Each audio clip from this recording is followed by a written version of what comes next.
இலங்கை அரசின் சிங்கள இராணுவ படையினர் எமது மக்கள் தங்களது உயிர்களை பாதுகாப்பதற்காக பாதுகாப்பான இடங்களுக்கு சென்று இருந்த வேளையில் இங்கே இருக்கக்கூடிய கல்விமான்களையும் பாடசாலை மாணவர்களையும் ஆசிரியர்களையும் பொதுமக்களையும் வெட்டியும் சுட்டும் கொன்றதின் 36வது ஆண்டில் நாங்கள் இன்று இருக்கிறோம்.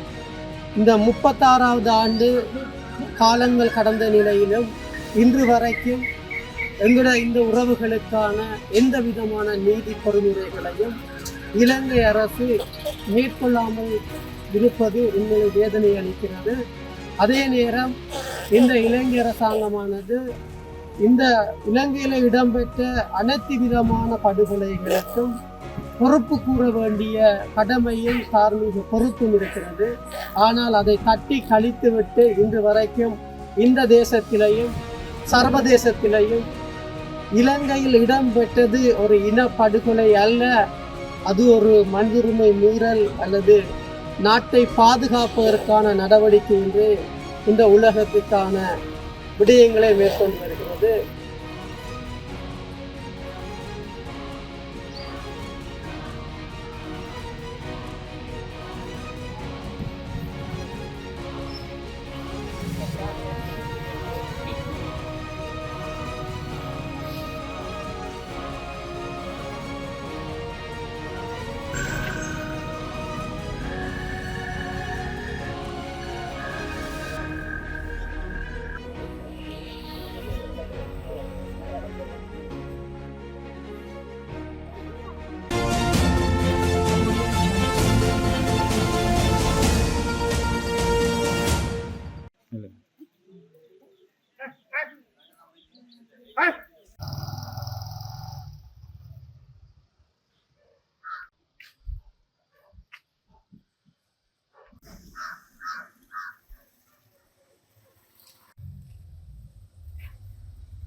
Yeah.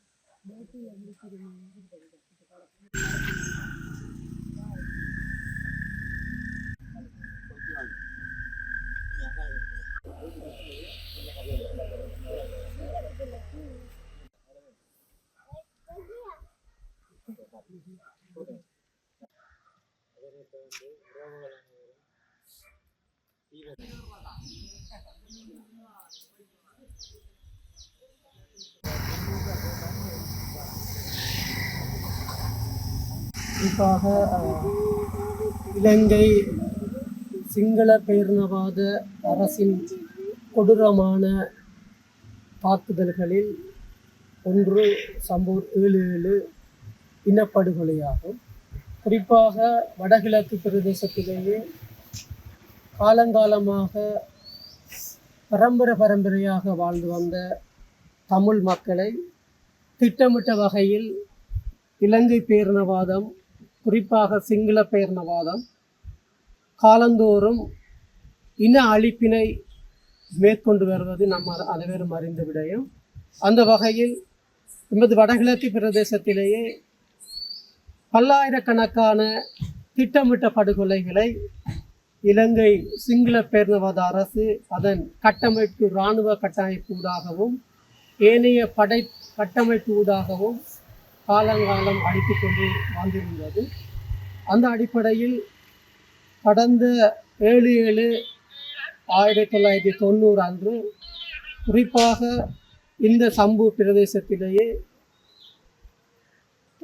இலங்கை அரசின் சிங்கள இராணுவ படையினர் எமது மக்கள் தங்களது உயிர்களை பாதுகாப்பதற்காக பாதுகாப்பான இடங்களுக்கு சென்று இருந்த வேளையில் இங்கே இருக்கக்கூடிய கல்விமான்களையும் பாடசாலை மாணவர்களையும் ஆசிரியர்களையும் பொதுமக்களையும் வெட்டியும் சுட்டும் கொன்றதின் 36வது ஆண்டில் நாங்கள் இன்று இருக்கின்றோம். இந்த 36வது ஆண்டு காலங்கள் கடந்த நிலையிலும் இன்று வரைக்கும் எங்களோட இந்த உறவுகளுக்கான எந்த விதமான நீதி பொறிமுறைகளையும் இலங்கை அரசு மேற்கொள்ளாமல் இருப்பது உண்மையிலே வேதனை அளிக்கிறது.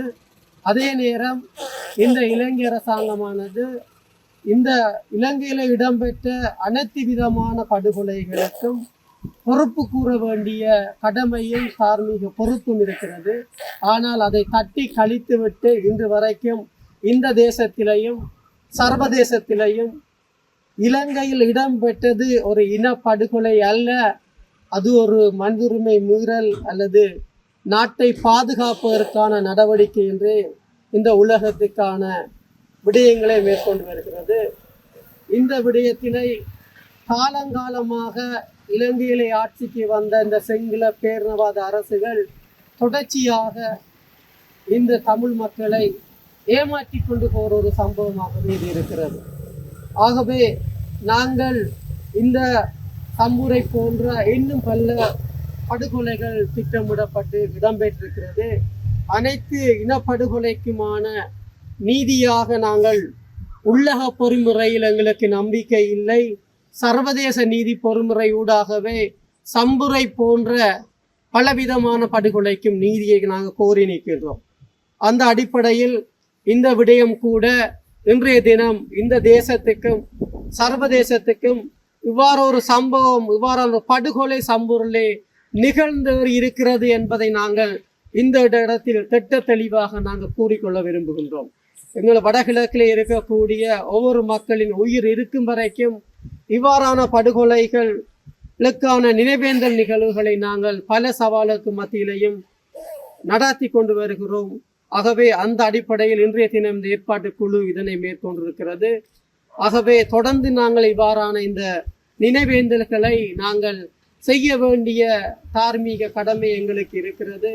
ஆகவே நாங்கள் அனைவரும் தொடர்ச்சியாக எமக்கான நீதி கிடைக்கும் வரைக்கும் நாங்கள் ஜனநாயக ரீதியாக நாங்கள் போராட வேண்டிய தேவையும் கடமையும் இருக்கிறது. ஆகவே அனைவரும் இந்த இவ்வாறான இந்த நினைவேந்த நிகழ்வை தொடர்ச்சியாக மேற்கொள்ள வேண்டும் என்று நான் இந்த இடத்தில் அனைவரையும் வேண்டி நிற்கின்றேன்.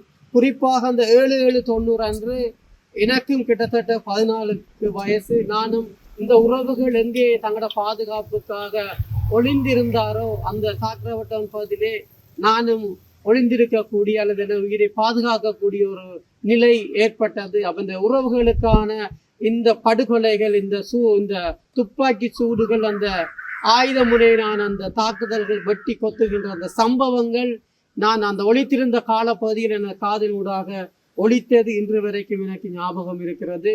ஆகவே நான் நினைக்கின்றேன், நானும் இந்த சம்பவத்துக்கு ஒரு கண்கண்ட சாட்சி. அதே போல் இங்கு பலர் பேர் சொல்ல முடியாத பலர் கண்கண்ட சாட்சியாக இருக்கிறார்கள். ஆகவே இந்த சரியான கண்கண்ட சாட்சியங்களை சர்வதேசம் கணக்கில் எடுத்து எமது மக்களுக்கான நீதியை வழங்க வேண்டும் என்று நான் இந்த இடத்திலே கேட்டுக்கொள்கின்றேன். தொடர்ந்தும் இந்த உறவுகளின் நீதிக்காக நாங்கள் எங்களோட நீதிக்கான பயணம் தொடரும் என்பதை இந்த இடத்தில் திட்ட தெளிவாக இந்த தேசத்துக்கும் சர்வதேசத்துக்கும் சொல்லிக்கொள்ள விரும்புகின்றோம். தற்பொழுது ஆட்சியில் இருக்கக்கூடிய ஏடிகே அரசானது கடந்த காலங்களில் இருந்த அரசுகளை விட தாங்கள் பாதிக்கப்பட்ட உறவுகளுக்கான நீதியை வழங்குவோம், பொறுப்பு கூறுவோம், எங்களோட மக்களுக்கான பிரச்சனைகளை தீர்ப்போம் என்று கூறி இந்த 2 வருட காலமாக இந்த ஆட்சி பீடம் ஏறி இருக்கிறது.